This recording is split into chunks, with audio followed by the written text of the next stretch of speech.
Assalamualaikum warahmatullahi wabarakatuh. Izin memperkenalkan diri, nama saya Muhammad Safwan Fauzan. Saya dari Pendidikan Sejarah kelas A semester 2. Video ini dibuat untuk memenuhi ujian tengah semester mata kuliah Indonesia Masa Hindu dan Buddha. Baik, di sini saya akan menjelaskan era keemasan kerajaan Hindu-Buddha pada abad ke-12 hingga 14 Masehi. Yang pertama ada Kerajaan Kediri, yang kedua Singosari, yang ketiga Majapahit. Yang pertama, Kerajaan Kediri. Kondisi geografi Kerajaan Kediri terletak di pedalaman Jawa Timur. Oleh karena itu, kegiatan perekonomian Kediri sangat bergantung pada Sungai Berantas. Pada masa Kerajaan Kediri, Sungai Berantas sudah menjadi jalur pelayaran yang ramai. Masyarakat Kerajaan Kediri memanfaatkan Sungai Berantas untuk mengembangkan sistem pertanian sawah dengan irigasi yang teratur. Adanya beberapa gunung aktif yang ada di bagian hulu sungai seperti Gunung Kelut dan Gunung Semeru menyebabkan banyak material vulkanik yang mengalir ke Sungai Berantas. Material vulkanik tersebut meningkatkan kesuburan tanah di sekitar aliran sungai. Kesuburan tanah tersebut menjadi modal besar bagi Kerajaan Kediri untuk mengembangkan pertaniannya. Lalu kehidupan politik. Kerajaan Kediri berdiri kira-kira hanya 1 abad. Namun ada beberapa perubahan-perubahan dalam pemerintahan yang terjadi. Sebutan Panglima Angkatan Laut, Senapati Sarwajala muncul dalam keterangan. Sekiranya peran di bidang kemaritiman menjadi lebih penting, terutama dalam menjaga jalur keluar kerajaan melalui Sungai Berantas. Selain itu, ditemui pula adanya aspek demokrasi, yaitu permohonan yang langsung datang dari masyarakat melalui pejabat-pejabat setempat kepada raja. Aspek penting lain di bidang politik adalah adanya Samnya Haji atau Raja Daerah dalam struktur kekuasaan Kediri. Raja daerah ini dengan kekuasaannya masing-masing memiliki peran penting terhadap eksistensi pusat kerajaan Kediri. Pada akhirnya, kekuasaan kecil ini yang melemahkan kerajaan Kediri. Akhirnya, Tumapel, wilayah yang cukup dekat dengan Daha, memberikan perlawanan dan berhasil menumbangkan Sri Kertajaya.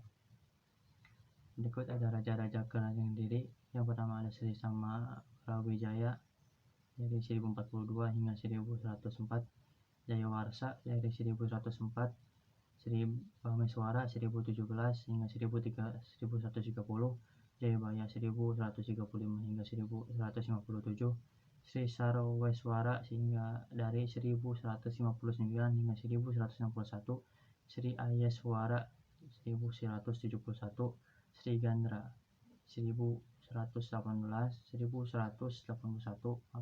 Sri Kameswara 1180 hingga 1190, dan terakhir ada Sri Kertajaya dari 1194 hingga 1222. Kehidupan ekonomi Kerajaan Kediri mengandungkan kegiatan perekonomian pada sektor pertanian dan perdagangan. Sebagai kerajaan agraris, Kediri memiliki lahan pertanian yang baik di sekitar Sungai Berantas. Pertanian yang baik di sekitar Sungai Berantas menghasilkan banyak beras dan menjadikannya sebagai komoditas perdagangan utama. Sektor perdagangan Kediri dikembangkan melalui jalur pelayaran Sungai Berantas. Selain beras, ada barang-barang yang diperdagangkan di Kediri, antara lain ada emas, perak, kayu cendana, rempah-rempah, dan pinang. Selanjutnya, kehidupan agama.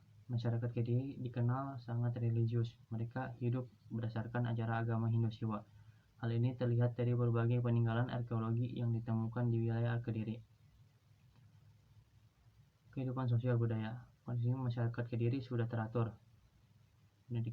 Penduduknya sudah memakai pakaian sampai bawah lutut, rambut diurai, serta rumahnya bersih dan rapi. Dalam perkawinan keluarga pengantin, wanita menerima mas kawin berupa emas. Orang-orang yang sakit memohon kesembuhan pada dewa dan Buddha.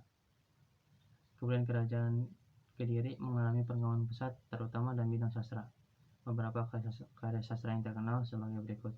Ada Kitab Bharatayuddha, Kitab Krisnayana, Kitab Samaradhana, dan Kitab Luptaka. Selanjutnya ada Kerajaan Singosari. Kerajaan Singosari terletak di pegunungan yang subur di wilayah Malang.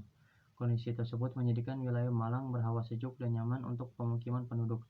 Kondisi tanah di wilayah ini sangat subur untuk pertanian dan perkebunan karena mengandung material vulkanik dari gunung api di sekitarnya.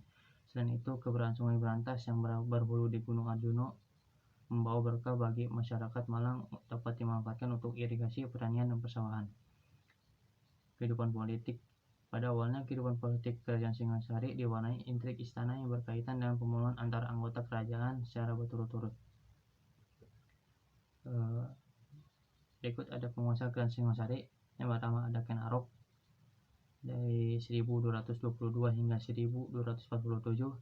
Selanjutnya ada Anusapati dari 1247 hingga 1249. Ada Tohjaya 1249 hingga 1250. Ada Wisnudawardana dari 1250 hingga 1272. Selanjutnya ada yang terakhir ada Kartanegara dari 1272 hingga 1252. Kehidupan ekonomi. Sektor ekonomi kerajaan Singasari menitik beratkan pada bidang pertanian. Akan tetapi, dengan keberadaan Sungai Berantas, sektor pelayaran dan perdagangan juga mengalami perkembangan pesat. Singasari menguasai pusat-pusat perdagangan di sepanjang aliran Sungai Berantas. Singasari juga memiliki pelabuhan di Pasuruan. Melalui pelabuhan ini, para pedagang Singasari mengadakan kontak dengan pedagang asing. Kehidupan agama. Pada masa pemerintahan Kertanegara, terdapat upaya menyatukan agama Hindu Siwa dan Buddha Mahayana menjadi agama Tantrayana. Agama Tantrayana ini agama antara Hindu Siwa dan Buddha Mahayana, dipimpin oleh Dharmadayaksa. Dalam perkembangan Tantrayana menjadi agama resmi negara. Kondisi ini terlihat dari kegiatan Kertanegara dan para pembesar istana yang sering mengadakan upacara Tantrayana. Kehidupan sosial masyarakat Singasari selalu berubah tergantung kebijakan raja dan kondisi politik kerajaan. Masa keruntuhan kerajaan Singasari akibat ada serangan dari Jaya Katuang, keturunan Raja Kediri Kertajaya yang menguasai Gelang-Gelang. Ketika Kertanegara sibuk memperluas pengaruhnya ke seluruh Dwipantara untuk menyaingi pengaruh dinasti Yuan. Dwipantara itu yang saya baca adalah kepulauan Nusantara zaman dahulu. Lalu ada budaya, ada peninggalan budayanya, ada Candi Jawi, Candi Singasari, dan Candi Kida dan Candi Jago. Selanjutnya ada Kerajaan Majapahit. Letak kerajaan lokasi Majapahit berada di Jawa Timur, Indonesia. Hal tersebut dibuktikan dengan banyaknya peninggalan Majapahit yang ditemukan di Jawa Timur. Pusat kerajaan Majapahit adalah di Trowulan, Mojokerto, seperti yang tertulis dalam kitab Kakawin Nagara Kertagama, tulisan Empu Prapanca yang berarti sejarah pembentukan negara. Selanjutnya ada Raja-Raja Majapahit. Pertama ada Raja Wijaya dari 1293 hingga 1309. Ada Jayanegara 1309 hingga 1328. Tribhuwana Wijaya Tunggadewi dari 1328 hingga 1350. Ada Hayam Wuruk 1350 hingga 1389. Ada Wikramawardhana 1389 hingga 1429. Ada Suhita 1429 hingga 1447. Ada Kartawijaya 1447 hingga 1451. Ada Raja Sawardana 1451 hingga 1453. Ada Giris Wardana 1456 hingga 1466. Surabawa 1466 hingga 1474. Dan yang terakhir ada Giridra Wardana dari 1474 hingga 1498. Masa kejayaan Majapahit puncaknya pada zaman pemerintahan Ratu Tribhuwana Tunggadewi Jaya Wisnu Wardani dan mencapai keemasan pada masa pemerintahan Prabu Hayam Wuruk. Hayam Wuruk dibantu dengan patinya yang terkenal yaitu Gajah Mada yang terkenal dengan Sumpah Palapa, menyatukan seluruh wilayah Nusantara pada panji-panji kerajaan Majapahit. Masa kemunduran Majapahit, adanya perubahan kekuasaan dari pertentangan dari keluarga Majapahit. Runtuhnya Majapahit tidak lepas adanya intervensi Demak. Hal tersebut disebabkan antara lain: pertama, dalam bidang keagamaan, masyarakat Majapahit yang semula sebagai pemeluk Hindu Buddha beralih ke Islam, terlebih lagi dengan masyarakat pesisir pantai utara Jawa.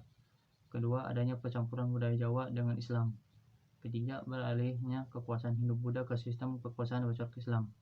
Di bagian barat Majapahit tak kuasa lagi membendung kebangkitan Kesultanan Malaka. Berikut peninggalan dari kerajaan Majapahit.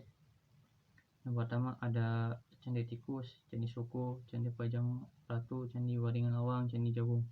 Kitab-kitabnya ada kitab Kertagama, kitab Sutasoma yang terkenal dengan Bhinneka Tunggal Ika, kitab Waraton, kitab Kunjarako, kitab Sundayana, kitab Arjuna Wiwaha, dan prasasti Wurare, prasasti Kudadu, prasasti Sukamerta, dan prasasti Balawi. Baik, sekian dari saya. Mohon maaf jika ada salah perkataan. Terima kasih. Assalamualaikum warahmatullahi wabarakatuh.